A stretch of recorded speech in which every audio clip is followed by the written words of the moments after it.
What happens when Homer goes to Microasia? Homer is chased and attacked by Teletubbies. He hid in the church, barricaded the door, and then he went to the Godfather for help. Godfather took him away from the scene in a garbage bag. Homer, who is about to become a priest, gets on a plane and heads to Microasia. As soon as he stepped off the plane, a butterfly got into his skin. Here he can drink local beverages and feel earthquakes. But there's no TV or couch. Homer broke down and fell to the floor. The others followed his example. Homer grabbed a frog and licked it. Suddenly, his pupils dilate, and he hears the frog calling him. It was the sound coming from the radio. After his family's counseling, Homer decided to make a good living here. He commissioned the construction of a casino, and he brought in the indigenous people. After giving one of them a drink, they opened up and became addicted to the casino. Gradually, Homer noticed that the behavior of the natives was getting worse. They were hurting each other, destroying and pillaging. In response, the girl asked for Homer's help. Homer began to repair the church. The natives came to help. The church was finished. Homer climbed up and rang the bells fiercely. The rocks from the mountain shook and fell. The ground shook violently. Houses collapsed. A crack ripped through the ground and widened. Homer was trapped in the center and was about to sink. What's waiting for him is hot lava.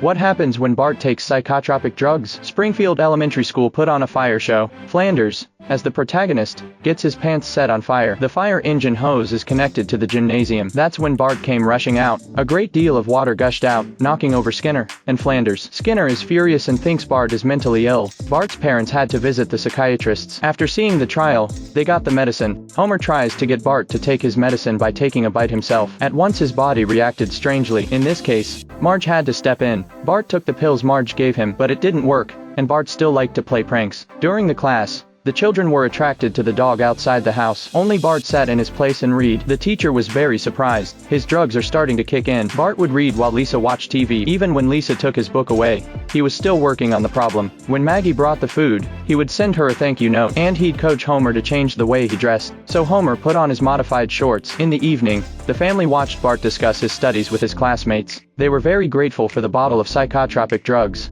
Do you know what a good thing the devil's child did? The parents found out Bart was wrapping himself in aluminum foil. He even stomped on Homer's electronic notebook and pointed the needle-nose pliers at Lisa. Marge brought Bart in for therapy. Bart rushed out and knocked over the medication the doctor gave him, then jumped over the car and fled. Marge calls the police to find Bart. At this point, Bart went to the barracks. He opened the doors of the soldiers in the showers and took the keys out of their pants. Bart drove the tank onto a residential road. He ran over streetlights and parked cars. Even when he saw Krusty's car, he didn't stop. Krusty evacuated the passengers, but the last one got stuck. The tank ran over their car and crushed his costume. He also crashed the car transporting the books, sending them flying. Bart rushed all the way into Springfield Elementary. That's when Marge stepped in front of the tank. She tried to stop Bart, but Bart returned to the cockpit. He aimed the cannon at the school building. Then he swept over the onlookers. Finally, he pointed the cannon at the sky and fired. A satellite crashed to the ground. Bart gets caught by the cops and taken to the satellite. It turns out that satellites are used to spy on people. It contained a lot of personal information. At the end, his family hugged him and called him a hero.